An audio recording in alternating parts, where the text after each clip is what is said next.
রবীন্দ্রনাথ ঠাকুরের মুক্তিদান গল্পটি করুণ রস এবং সামাজিক বাস্তবতার এক অসাধারণ সংমিশ্রণ।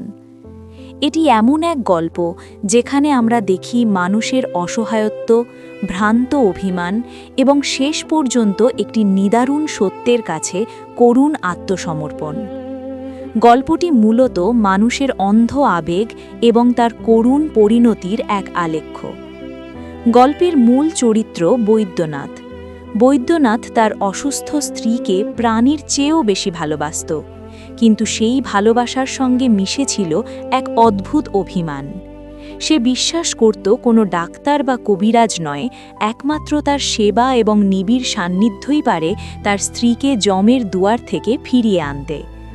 সে বাইরের জগতের সমস্ত সাহায্য প্রত্যাখ্যান করে নিজেকে স্ত্রীর একমাত্র রক্ষাকর্তা হিসেবে প্রতিষ্ঠিত করতে চাইল।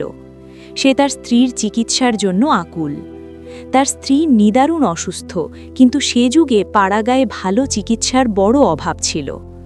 বৈদ্যনাথ তার স্ত্রীকে সারিয়ে তোলার জন্য প্রাণপণ চেষ্টা করছিল, কিন্তু কোনো ফল হচ্ছিল না।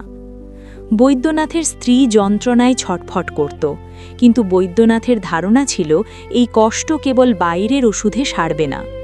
গ্রামের এক কবিরাজ মহাশয় বৈদ্যনাথের স্ত্রীকে দেখছিলেন, কিন্তু বৈদ্যনাথের মনে একটা সন্দেহ দানা বাঁধে যে কবিরাজ হয়তো ঠিকমতো চিকিৎসা করছেন না বা অবহেলা করছেন।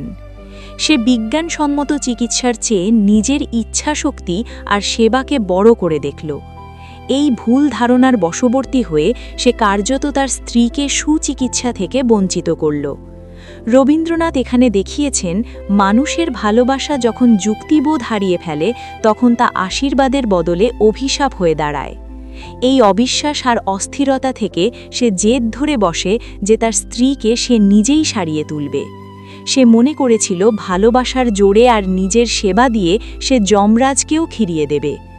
বৈদ্যনাথের এই অতিরিক্ত আত্মবিশ্বাস একসময় জেদে পরিণত হয়। সে বাইরের ডাক্তার বা কবিরাজের পরামর্শ নেওয়া বন্ধ করে দেয়। সে ভাবতে শুরু করে যে বাইরের কেউ তার স্ত্রীর কষ্ট বুঝবে না, কিন্তু বাস্তবতা ছিল ভিন্ন।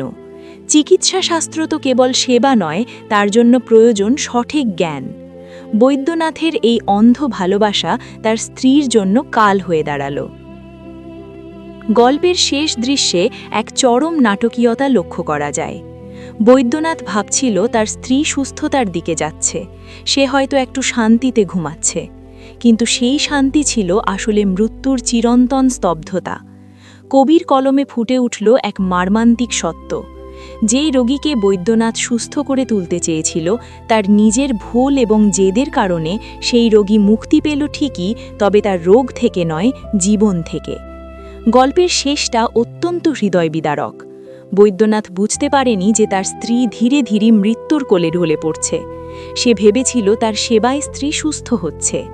যখন সে বুঝতে পারল যে সব শেষ হয়ে গেছে, তখন সেই মুক্তিদান শব্দটির গভীরতা সামনে আসে। অসুস্থ শরীর আর ভুল চিকিৎসার যন্ত্রণা থেকে মৃত্যু যেন শেষ পর্যন্ত সেই নারীটিকে মুক্তি দান করল। অনেক সময় আমরা যাকে সবচেয়ে বেশি ভালোবাসি, আমাদের অজ্ঞতার কারণে আমরাই তার ক্ষতির কারণ হয়ে দাঁড়াই। সহজ কথায় বলতে গেলে এটি একটি শোকাতুর গল্প, যেখানে বৈদ্যনাথের ভালোবাসা ছিল অঢেল, কিন্তু তার বিচার বুদ্ধি আর জেদ শেষ পর্যন্ত তার প্রিয়তমাকে চিরবিদায়ের পথে ঠেলে দিল।